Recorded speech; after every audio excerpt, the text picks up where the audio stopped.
Welcome to LOA Today. I'm Walt Thiessen here with life coach Cindy Chavez. Today is Wednesday, August the 19th, 2020. It's 4 p.m. New York time. Wherever you are in the world, thank you for joining us for another episode of LOA Today, your daily dose of happy. And we are halfway through At Your Command by Neville Goddard.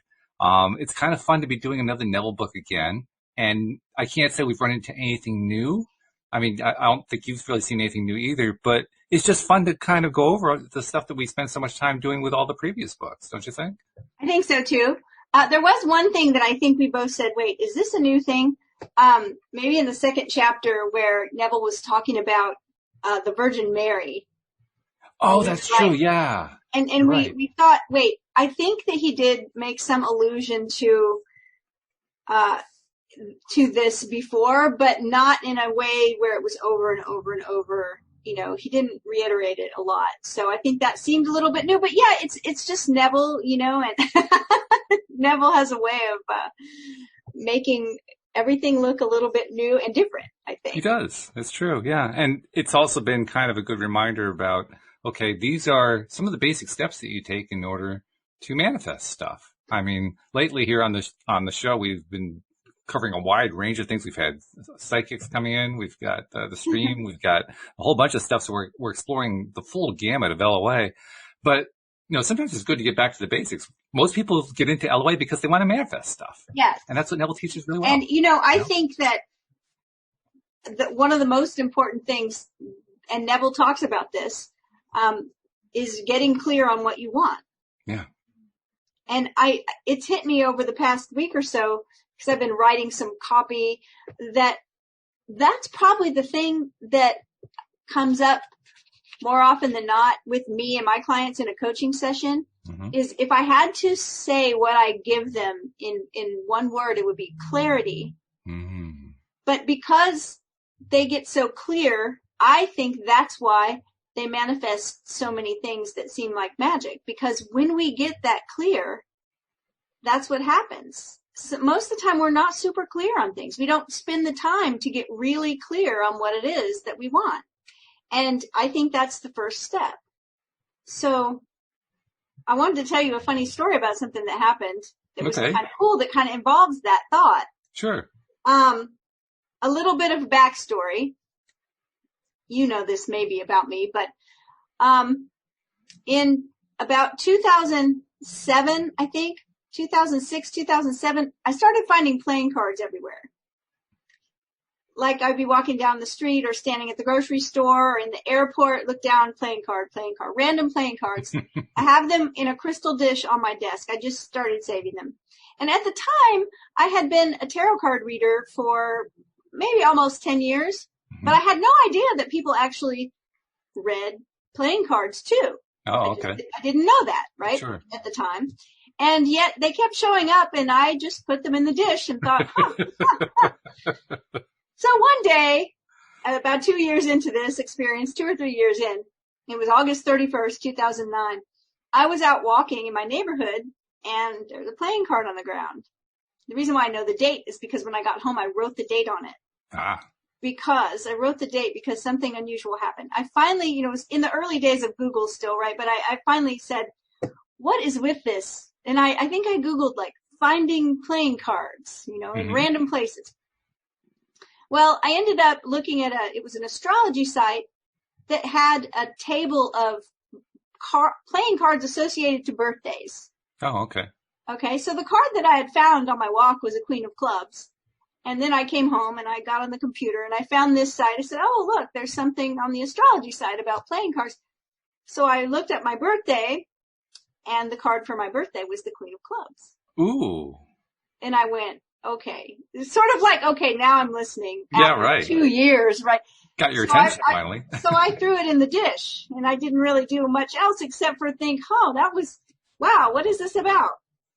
It's pretty cool, too. You find a card. There are 52 cards in a deck. 1 out of 52 is your birthday. And there it is. Bang. I mean, that's pretty cool. Right. So, fast forward or flash forward, however you want to say it, to 2007 16 or 17, I suddenly, 10 years afterwards or so, I suddenly get this desire to read all the cards, the playing cards and Lenormand cards and all the different cards I read now. So I started delving into it, learning about reading playing cards, and the cards stopped appearing. So I guess it's because I finally got the message. Ah, okay. Right? Okay. So I'm like, okay. So, here's the part of the story about clarity that I think is so cool. Last week, I was hearing a friend of mine that's in a community that I'm with. She was making this little video. She was telling a story about manifestation. Mm-hmm. And the story that she told was, she was at an airport and she made, her bag was way too heavy. So she made this intention. She was like, okay, I need to get the ticket taker guy, the bag checker that's like not going to care too much that my bag's so heavy, right? That's what I did.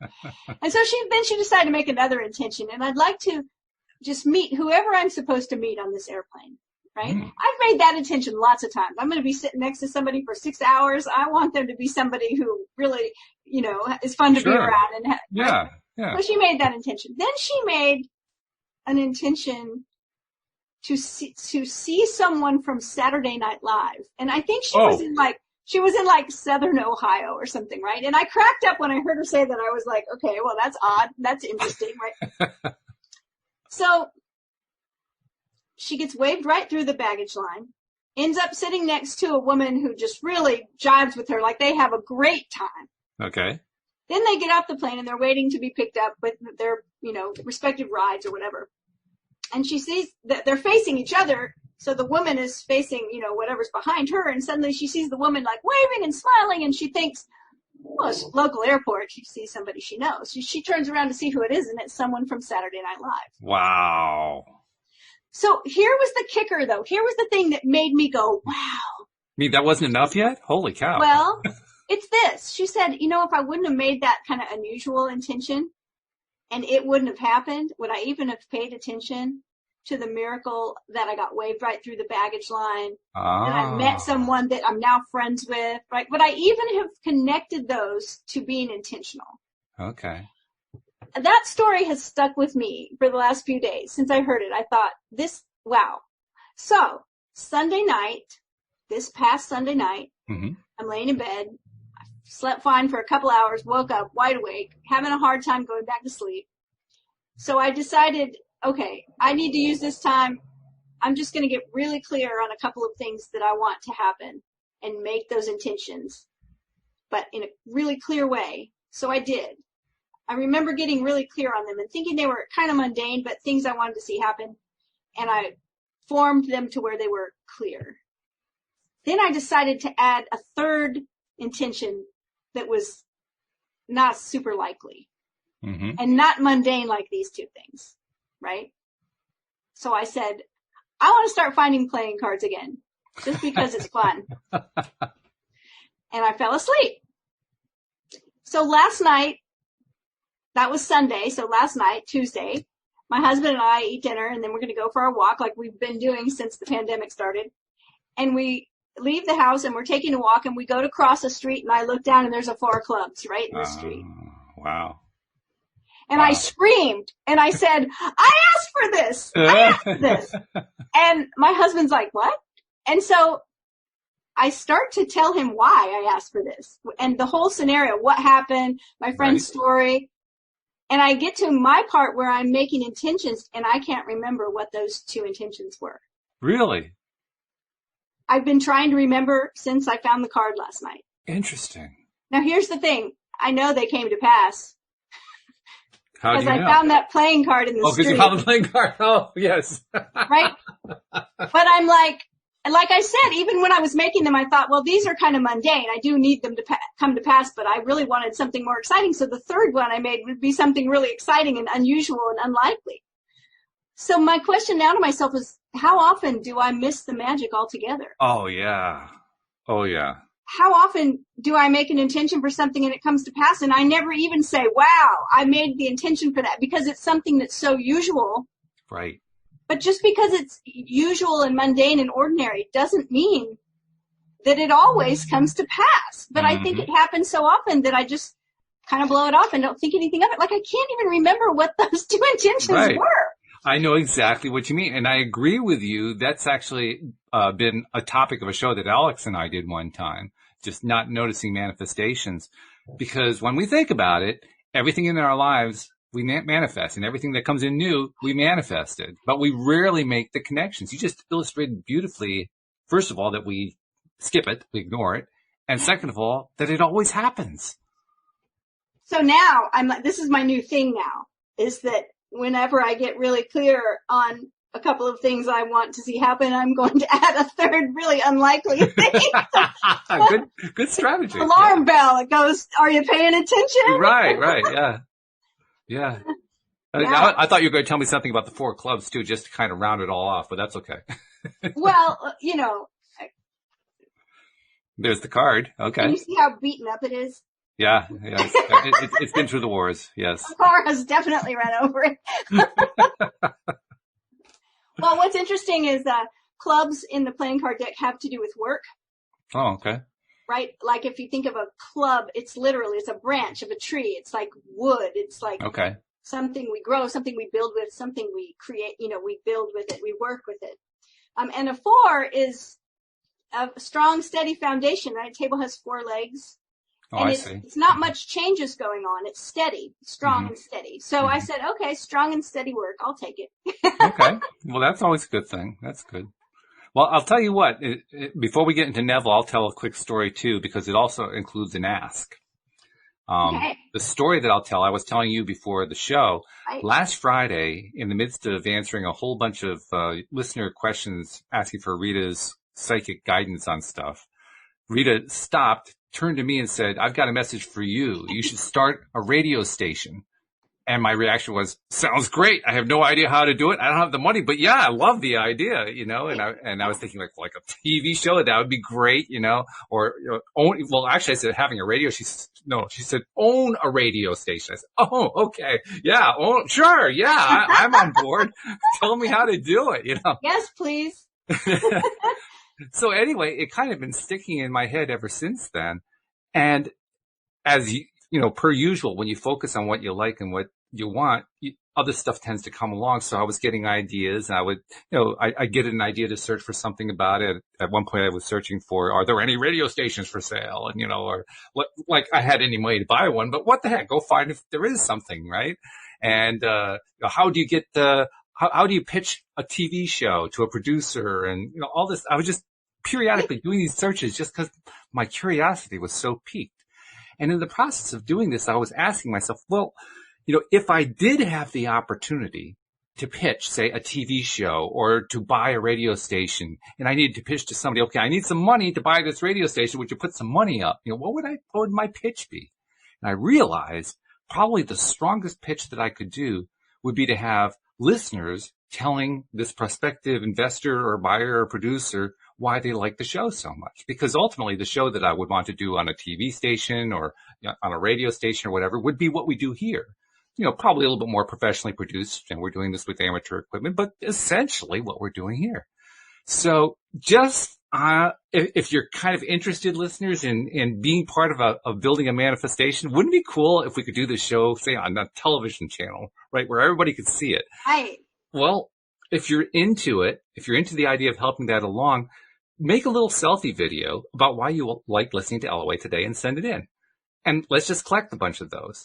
Cindy gave me a website where you can actually kind of formally collect all these things, and I'll get that out as soon as I can. But in the meantime, just email it to me for now, and I'll see if I can collect a bunch of these. And if I can, I'll string them all together, and now I'll have something I can show to somebody saying, well, here's why I think we should be doing a show on television or on a radio show or something like that.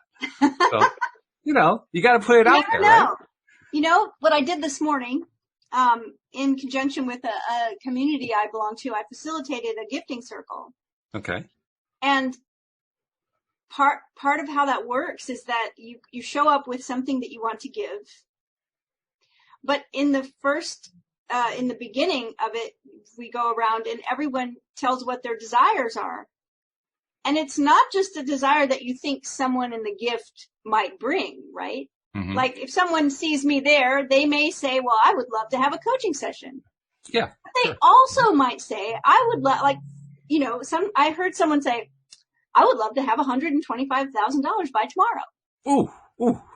Wow. Right? Because it's like, it's teaching us to be open about what we want and to not be afraid to express our desire and to kind of shoot for the moon. Because why? Because you never know what's going to happen. This is true. Right? Yeah. So it's like, so to just say, okay, Walt's thinking about owning a radio station. What a cool idea. What a cool idea. And I got to follow up with Rita on Friday because I was to use the British term, I was so gobsmacked I couldn't follow up. I couldn't say, well, tell me more about this idea or give me some clue. I mean, I was just so completely thrown off my game that I just said, let's just go back to the questions because I don't know what to do here. Yeah, I know. When you told me before the show, Walt says to me, so Rita said, stop, wait, I have a message for you. And my first reaction was like, oh, wait, why don't you tell me later when we're not on the air? Exactly. Like you have no idea what's coming at that point, right? That's great. That's great. Well, I'm excited to be here as usual on Wednesday to read some Neville and discuss. So let's get to it. So we ended up last week, ended up part 3 with talking about that it's not, you just said it too, that it's not our place to worry about the how. Right. Yeah. And so he goes on to say, you are told, he who lacks wisdom, let him ask of God, that gives to all liberally and upbraideth not, and it shall be given unto him. But let him ask not doubting, for he who doubts is as a wave of the sea that is tossed and battered by the winds. And let not such a one think that he shall receive anything from the Lord. You can see why this statement is made, for only upon the rock of faith can anything be established. If you have not the consciousness of the thing, you have not the cause or foundation upon which thing is erected. This is interesting because doesn't this sound like what we were just talking about as far as clarity? Yes. Because that's exactly what it is. There's the idea of doubting, like, oh, I doubt that this is going to come to pass. But to me, that's the same sort of energy of being unclear about what it is you want. Mm-hmm. Right? Mm-hmm. It's like, oh, if we're not even clear enough to be really strong about what it exactly is that we want, then we might as well just doubt it because we haven't even gotten clear. I think it's important. Funny thing you should mention that too, because this is kind of an aside to the story I just told about, the TV show or a radio station or something like that. Something has been happening in the last few days that I didn't do deliberately. Well, no, that's not true. I did do it one time deliberately, but most of the times it's been happening just because it's been happening. Neville talks a lot. He hasn't talked about it so much in this book, but in his other books, he's talked about the process that he recommends for how you make something come true, how you manifest it. His preferred process is usually something you do before you go to sleep. You create the scene, you imagine the feeling of the wish fulfilled. You keep playing that scene over and over again every single night. And after usually 2 or 3 weeks or less, I mean, that's what it is for most of his stories. Something shows up the way you want it to show up. So, that's like the process. What's been happening with me is I've been imagining stuff, but without deliberately imagining it. Like I wasn't setting aside time before going to sleep to say, okay, I'm going to visualize getting my own TV show, or I'm going to visualize getting my own radio station or something like that. Stuff was just coming to me. Remember that I've talked about the mentor that I had that actually was the first person that told me about Neville. Mm-hmm. Well, one of the things that he used to talk about, and he got it from Neville, but I can't quote you like chapter, verse, what book it was. Sure. But it was the idea of, I think the way he used to put it was not to, like in your time of imagining, in your meditation or whatever you want to call it, not to chase the thing down, to let it come to you. And that is exactly what he was talking about. Yeah. It's like you have a general idea, and Neville always wants you to be very relaxed, which is why we always say, well, this is meditation. But to let the idea come to you, where almost sometimes you're like, where did that come from? Yeah. Right? Exactly. So you're not fabricating it or chasing it. It's coming to you. And that's a really powerful way of manifestation. So that's interesting because I think Neville does talk about this. I just can't tell you where. Well, if true, then I'm excited because I'll tell you one of the ones that came to my mind. We're in a TV studio. We're recording a show. We have a live studio audience, which is so cool. And one of the members of the audience stands up and talks about how she has been a fan of the show for years, particularly the Wednesday shows where we do Neville Day. And she's wondering, when are we going to bring Neville Day back? And I turn to you, Cindy, you're there next to me, and I say, Cindy, when are we going to do Neville Day again? And you give an answer. I mean, that was the scene that played out in my mind. What's funny is that I thought you were going to say, and the woman in the studio audience stands up and she says, when are you going to bring Neville back? I was like, that's kind of a big ask. It's a very big ask. Oh, I love it. All right. So Neville goes on to say, a proof of this established consciousness. I like that term, don't you? Established consciousness? Yeah. That sounds like clarity to me. We've established it in consciousness. It sounds like what I've been experiencing with all those little vignettes that were coming to me that I wasn't trying to create. Right. A proof of this established consciousness is given you in the words, thank you, Father. When you come into the joy of thanksgiving, so that you actually feel grateful for having received that which is not yet apparent to the senses, you have definitely become one in consciousness for the thing for which you gave thanks. God, your awareness, is not mocked. You are ever receiving that which you are aware of being, and no man gives thanks for something which he has not received. Thank you, Father, is not, as it's used by many today, a sort of magical formula. You need never utter aloud the words, thank you, Father. In applying this principle, as you rise in consciousness to the point where you're really grateful and happy for having received the thing desired, you automatically rejoice and give thanks inwardly. You've already accepted the gift, which was but a desire, before you rose in consciousness, and your faith is now the substance that shall clothe your desire. Okay, I want to point something out here. Okay.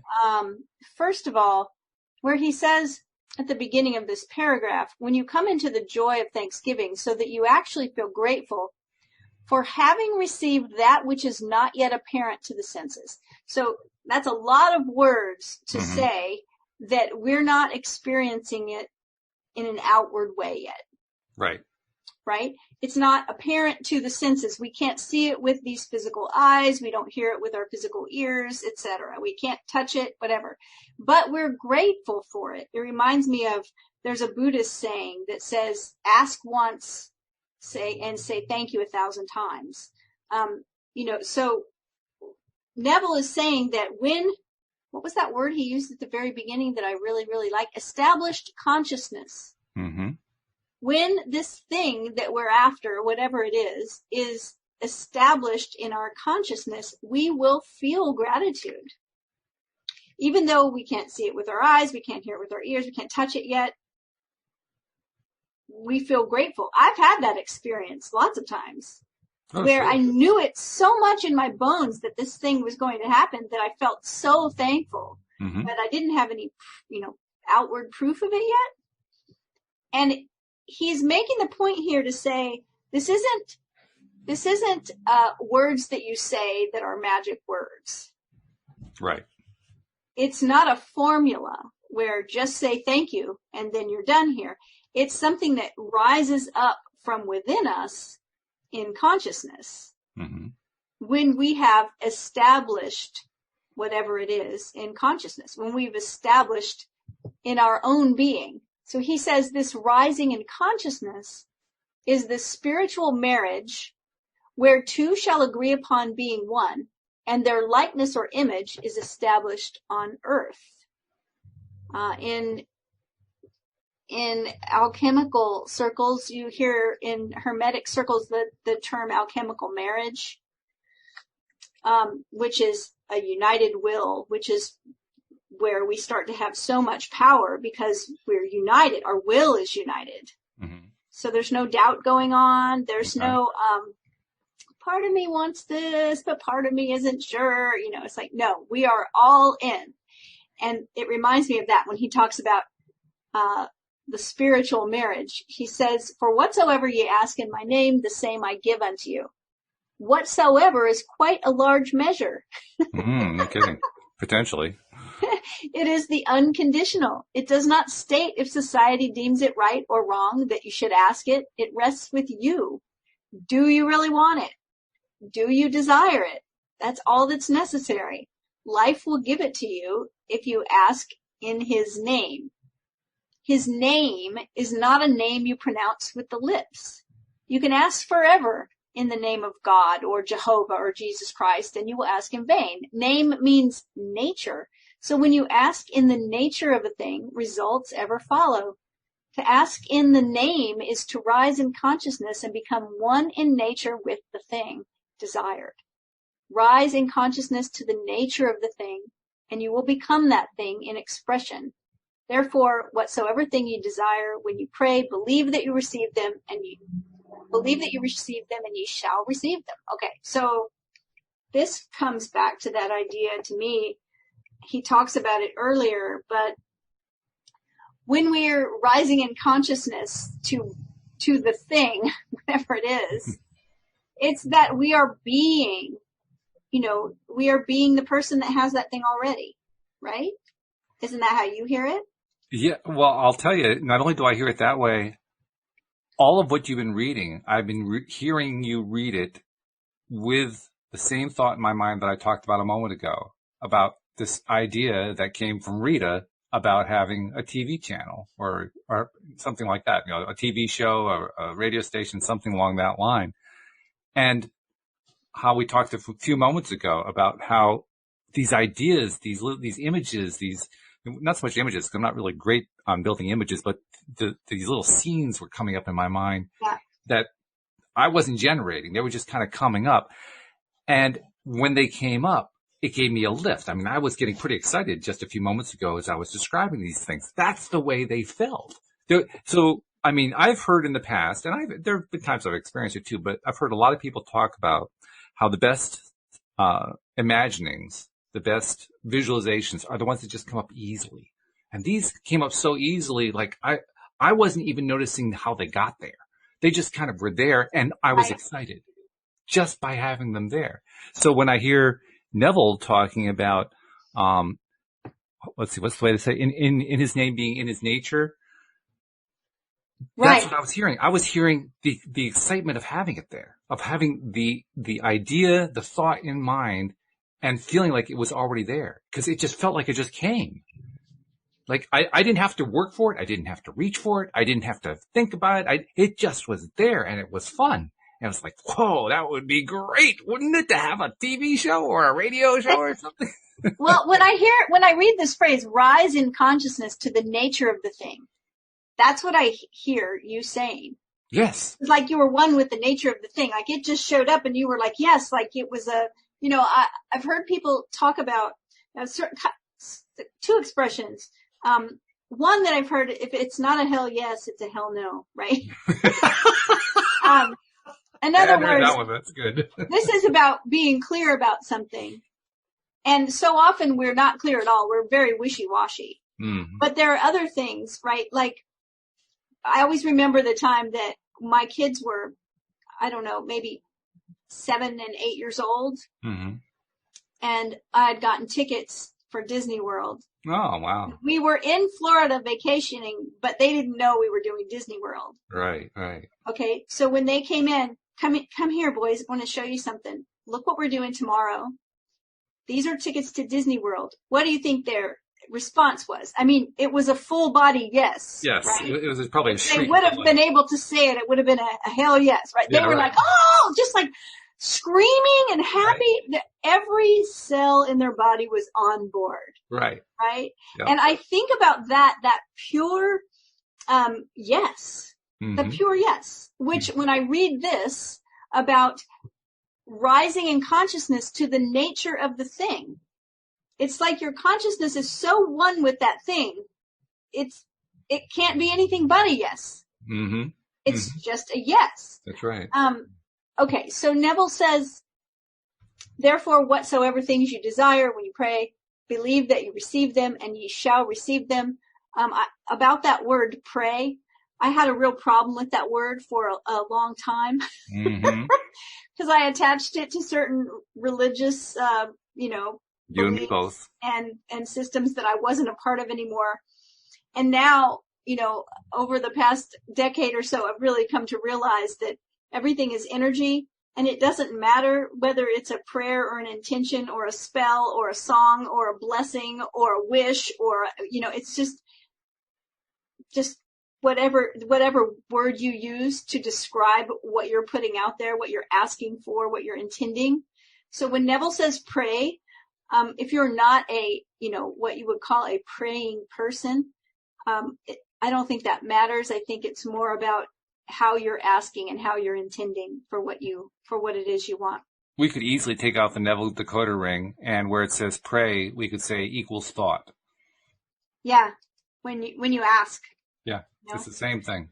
Yep. So he goes on. This is why I say this. He goes on praying. Okay. Well, he's going to give us his definition. Praying, as we've shown you before, is recognition. The injunction to believe that you receive is first person, present tense. This means that you must be in the nature of the things asked for before you can receive them. To get into the nature easily, general amnesty is necessary. We are told, forgive if you have aught against any, that your Father also which is in heaven may forgive you. But if you forgive not, neither will your Father forgive you. This may seem to be some personal God who is pleased or displeased with your actions, but this is not the case. Consciousness, being God. If you hold in consciousness anything against man, you are binding that condition in your world.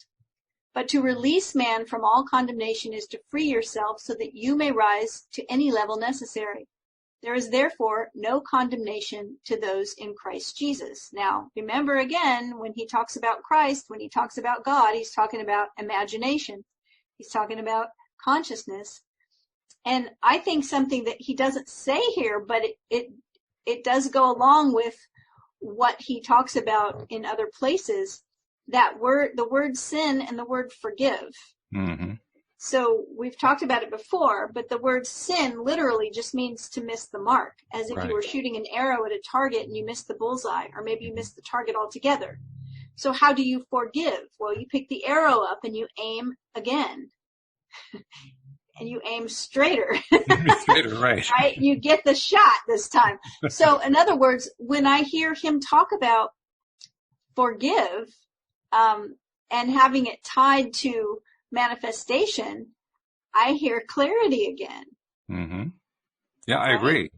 Yeah, I agree. Because ultimately, the God that he's referring to, again, pulling out the decoder ring, God is our own consciousness. Right. So and he doesn't normally go this direct, but he went really direct here. He said, this may seem to be some personal God who is pleased or displeased with your actions, but this is not the case. Right. And so what I hear there is, if you can't get clear on what you want in your imagination, right? If you can't forgive, in other words, if you can't shoot straight, if you can't aim that arrow at the target, if you can't know what it is, then it can't come to be. Because why? Because you have to rise in consciousness to be the nature of the thing that you're wanting. Yeah. That's clarity. Very There's no wishy-washiness about it. So, yeah, that's really interesting. Consciousness being God. I mean, here he is again. And talking about if we hold in consciousness anything against man, you're binding that condition in your world. I always heard that if you worry, you're binding yourself in consciousness to the thing you're worried about. It's true. I hadn't heard that phrase, but it's definitely true. And anybody who's ever worried about anything knows it's true, because how many times did the thing they worried about actually came to pass? Because they kept worrying about it. Yeah, well, it's interesting. I was talking to somebody this morning about because he's going to talk about blame for a minute here. He says a very good practice before you enter into your meditation is first to free every man in the world from blame. And the thing we were talking about this morning was that it's up to us to choose how we're going to experience things. And sometimes that takes work. Sometimes it's much easier to just blame everyone else. But that's like a human activity, like on a daily basis, isn't it? Right. But the energy level of blame is at the bottom of the energy ladder. And the energy level of, creation is at the top. And, think about it this way. I mean, if you have a ladder, a 10-foot ladder, let's say a 7-foot ladder. We always talk about the 7, levels of energy, right? So there's the one at the bottom that's blaming everyone else for how you feel, for your things not coming to pass, right? It's always somebody else's fault. Or even blaming yourself. Worse yet. Yeah. And then at the very top of the ladder, that's the level of creation where we can turn water into wine. We can walk on water. We can just pull things out of thin air. Really, really serious magic up there. Not too many people can be at both ends of the ladder at the same time. Maybe you, Walt. We got to go with the 10-foot ladder for you. You're so tall. But I love that he says, I'm always talking about this ladder, and we talk about this, we think of the level of blame, of victimhood being low. Right. We think of the level of creation as being high, and he's talking about rising in consciousness. It fits, right? So he says a good practice before you enter into your meditation is to first free every man in the world from blame. For law is never violated, and you can rest confidently in the knowledge that every man's conception of himself is going to be his reward.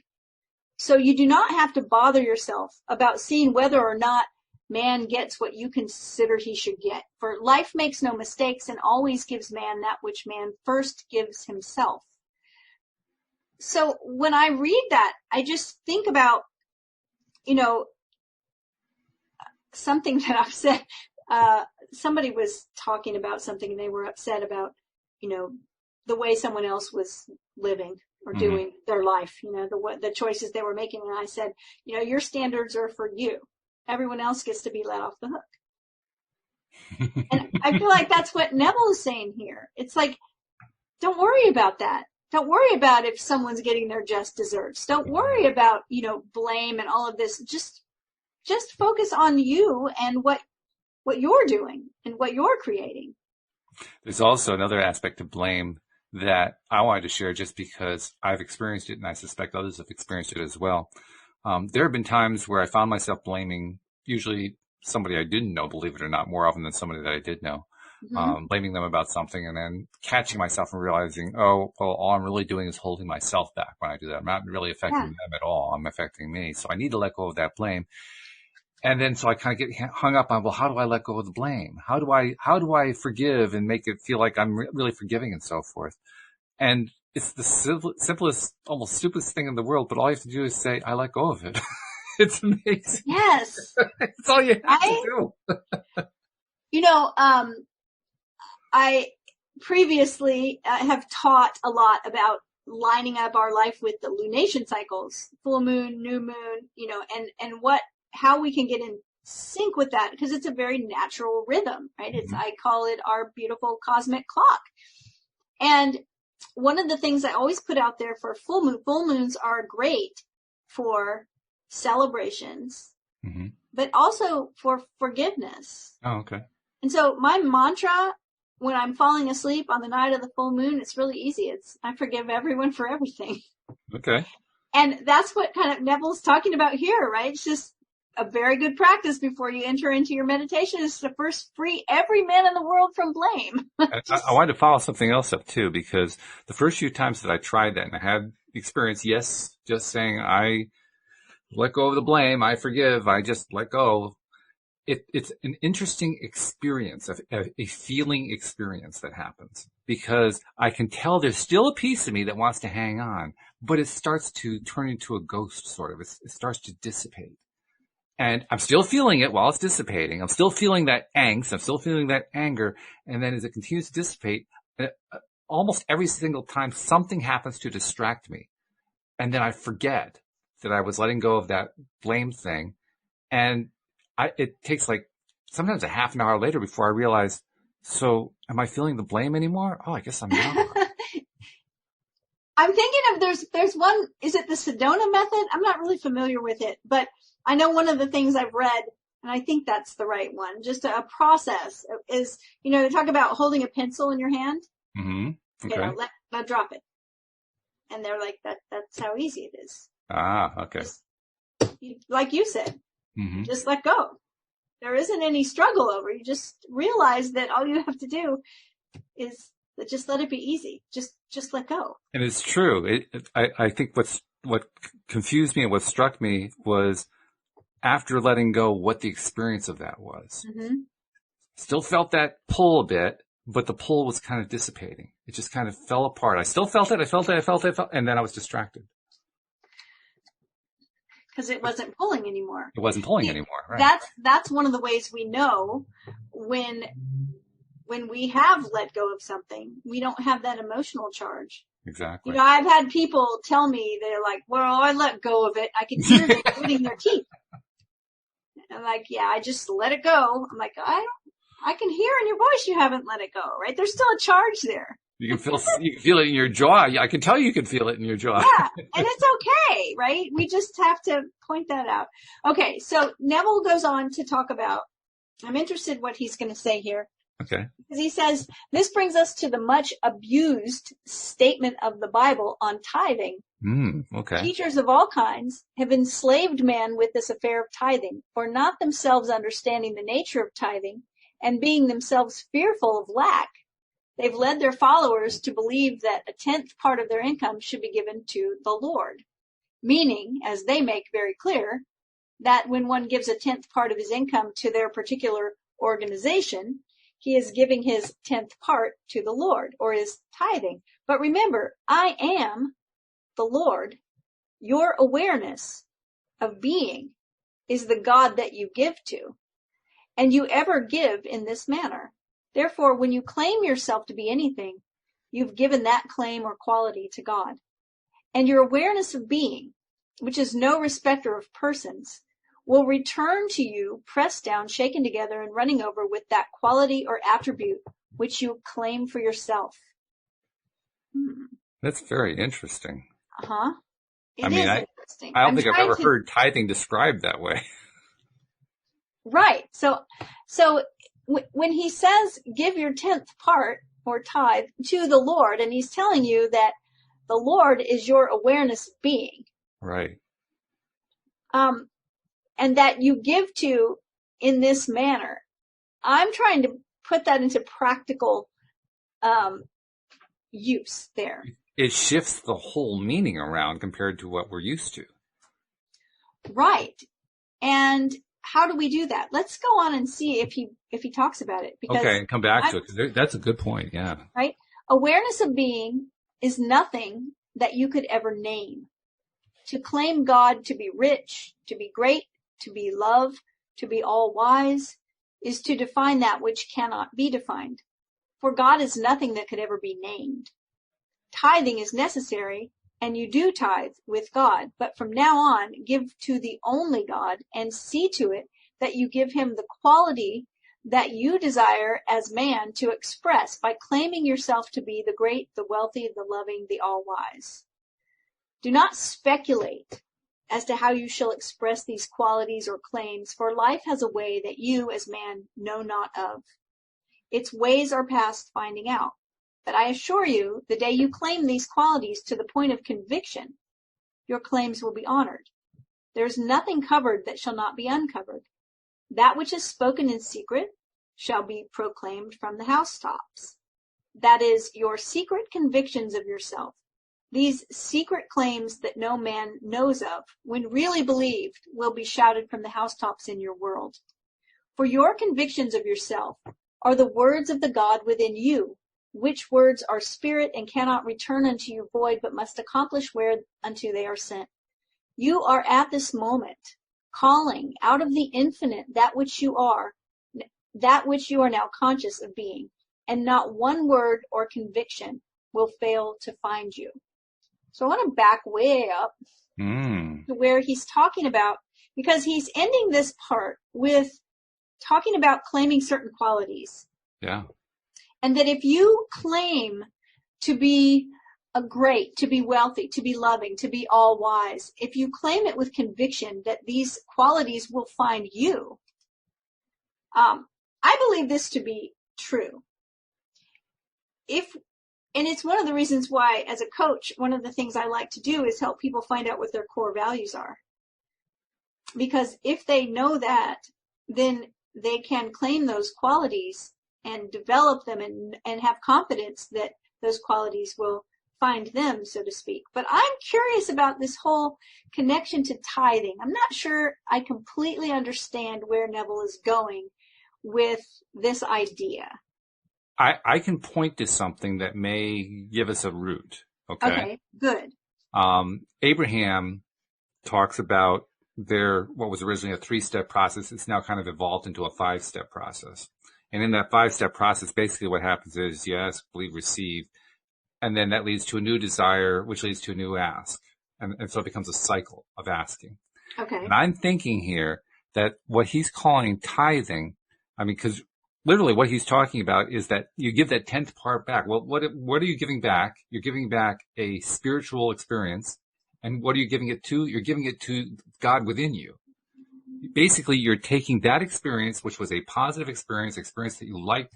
It was attracting something that you liked. It was bringing something into your life that you liked, that you felt good about. And you rose up. He talked about how your consciousness, it rose in your consciousness. It became real. And then you took a 10th of that and you fed it back into the system. Okay. And in doing so, you got the next thing going. So now you have the cycle moving. Okay. This reminds me of that idea that we talked about. It's just an awareness practice, especially works wonders when we're feeling something we don't want to feel, like we're feeling anxious or frustrated or whatever.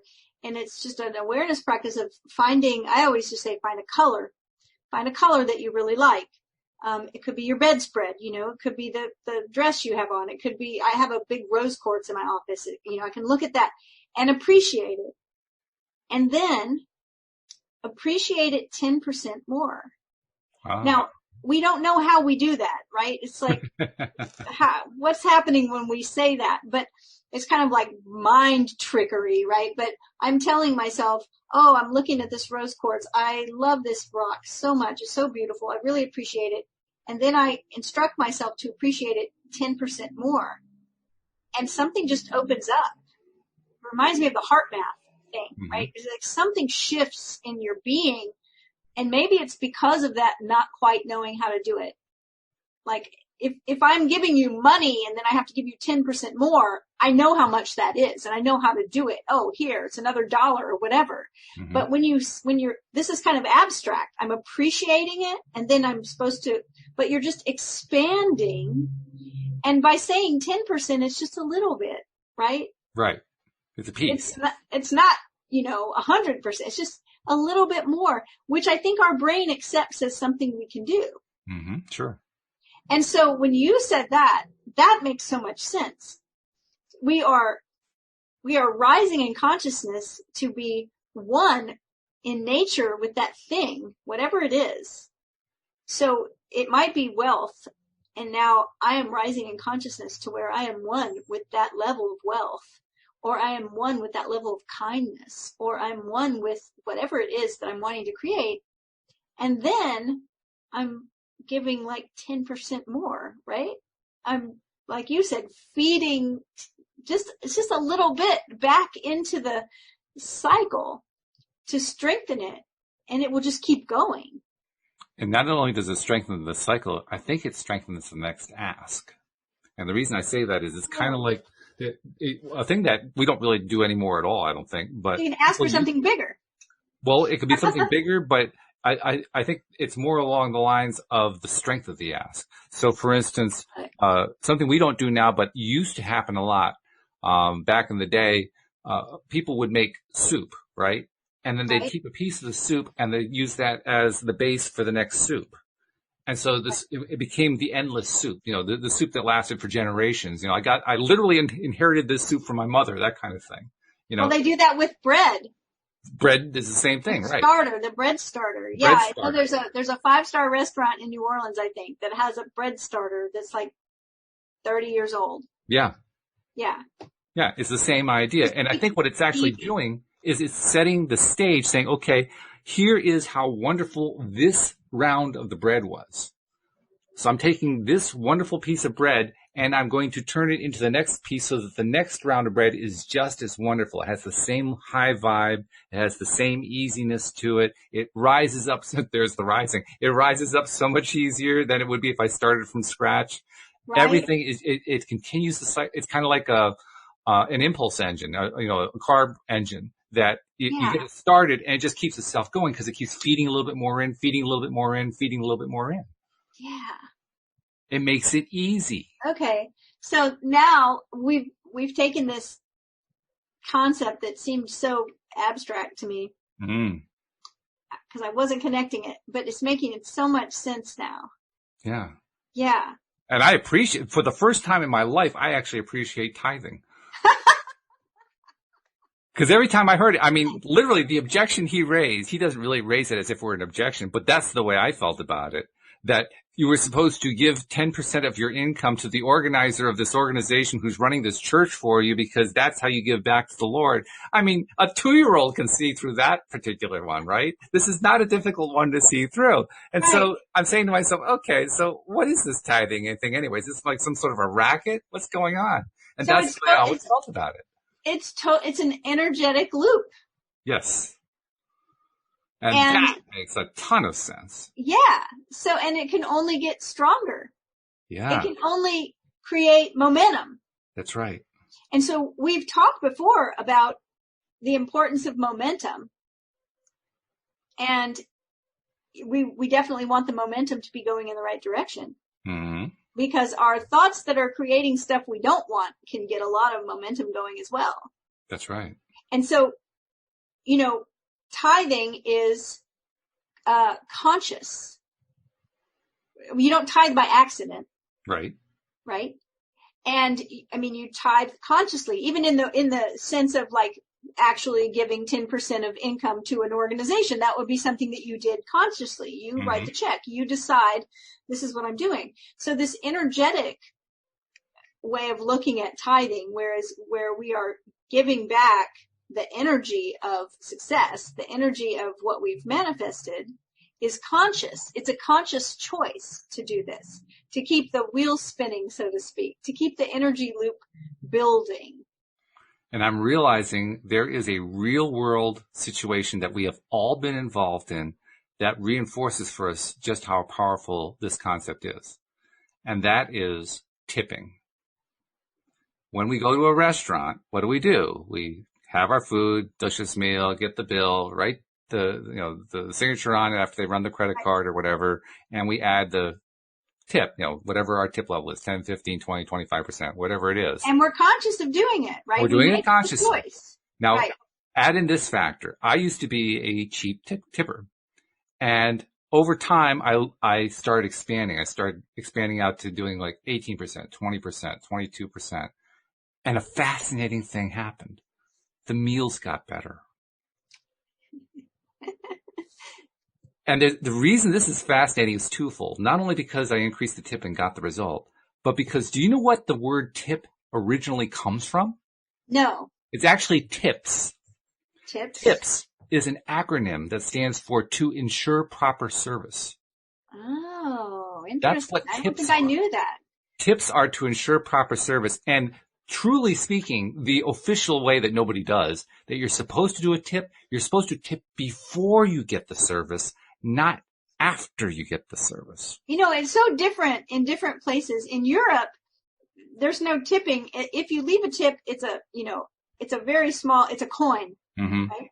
And it's a way of saying the service was really great. We appreciate you. But their servers there get a living wage, right? Right. Over here, I've heard a lot of people talk about tipping, and they're like, well, it's not my fault that the management doesn't pay their servers what they, blah, blah, blah, blah. But in other words, a lot of justification for not leaving a tip or leaving a cheap tip or whatever. Right. Because my mother and both of my children, my mother, may she rest in peace, when she was alive, worked in the service industry. And both of my children are in the restaurant industry and worked their way up from being servers. Sure. I've always had this idea that when I leave a tip, if I leave double what I'd normally leave, it's still not really going to affect my life, but it will completely make this person's day, and it may change their life for that day. So I've always wanted to be a very generous tipper. Mm-hmm. But what I think is interesting about your story is that energetically, you had a big difference in what you experienced, and it was concrete. It was an actual concrete difference in what you experienced. Yeah. So it's energetic again. And if you want to take the story one step further, my wife, back before I knew her, in her early 20s, she was a ski bum. She worked at a ski resort for about a 3-year period. And she tells a story from that experience. She, like most of the people at that time, and to a certain extent today, young people sometimes work in this kind of industry and do a similar thing. She worked as a table server and worked like long weeks. Just every week she was working 50, 60 hours a week, but she could go skiing during the day. Mm-hmm. And so during the weekday, everybody else is at work. She's out on the slopes and having a great time, and she loved that. She would tell me stories about how she'd be, sliding down the slopes and thinking my girlfriends are all in office buildings and I'm sliding down the ski slope. So she was loving that part. But there was one experience that she had one time with one of the restaurants she was working in. A gentleman comes in and he tips the proper way. He hands her, I don't remember the exact amount. It may have been like $20, which this was back around 1980. So that's the equivalent of like $50 today. So it was a nice tip, He hands her the tip and she says, thank you. What's this for? He says, just make sure my coffee cup is never empty. And you can bet your bottom dollar it was never empty. To ensure proper service. Yeah, there you go. That really reinforces it. You don't even have to think about it. That coffee cup stayed full. Right. And it did. Right. My wife went out of her way to make sure he always had coffee.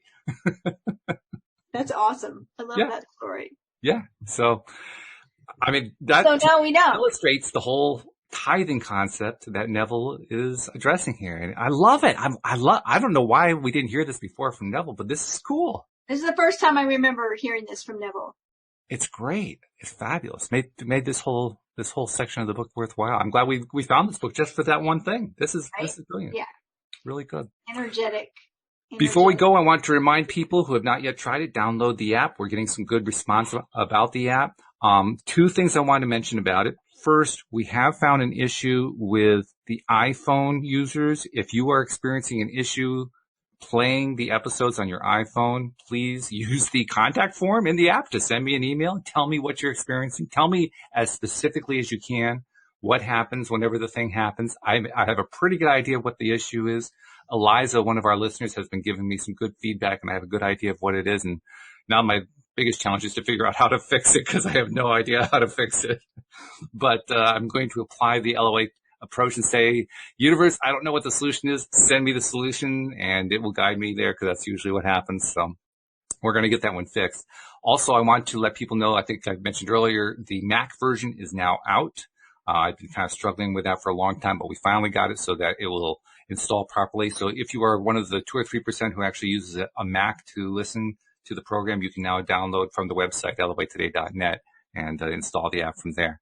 So those 2 things out there. And finally, both for this show, for all the shows, we now have a unified contact form. So if you want to reach out to any of us, any of my co-hosts, especially if you have a question for like the Tuesday show with the stream or the Friday show with Psychic Rita, but for anybody, if you want to send a question or a comment or whatever, use the app for that. It's a great way, for instance, if you want to reach out to Cindy, send a message because Cindy is listed as one of the people that you can contact using the form. So send a message. If it's just how much you love the show, great. That's fabulous. If it's, I want some help, maybe you want some personal coaching, that's great too. If there's a question you want us to answer on the show, that's perfect too. But, send us and give us some more feedback about the app too. I'm loving those people who have sent information in saying, yes, I love the app. It's great. Or here's something I'd like to see different or whatever. All of it is so helpful. And I want to thank all of those who have sent it. And I want to encourage those who are thinking about sending it to, send it, because it really does help.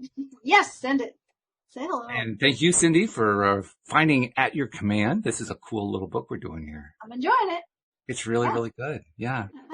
And also a reminder too, you can reach out to Cindy through the contact form. You can also reach out to her on the host page, because there's also a host page in the app. If you go to her little bio on that page and click, it will actually take you to the contact page on her website. So 2 different ways to reach out to Cindy. So would love to just want hear to make from sure you. we got that one in there. So, all right. All right. Thank you very much. Have a great week. Look forward to talking to you in a week. Thank you, live streamers. They were kind of, actually, Jeffrey had a question that, I don't know if we can get to it quickly. Can you imagine if we went back to doing it that way? And he's talking about where, we do tipping in advance. It's an interesting thought. Let's all try it when the restaurants open back up. Well, give it a shot. See what happens. You'll first of all, you'll shock the hell out of the server. Right. They won't know what to do with it. Yeah, give it a try and then report back. Let's see what the result is on that. So thank you, live streamers. Thank you especially to our podcast listeners as well. We'll see you all next time here on LOA Today. Goodbye, everybody.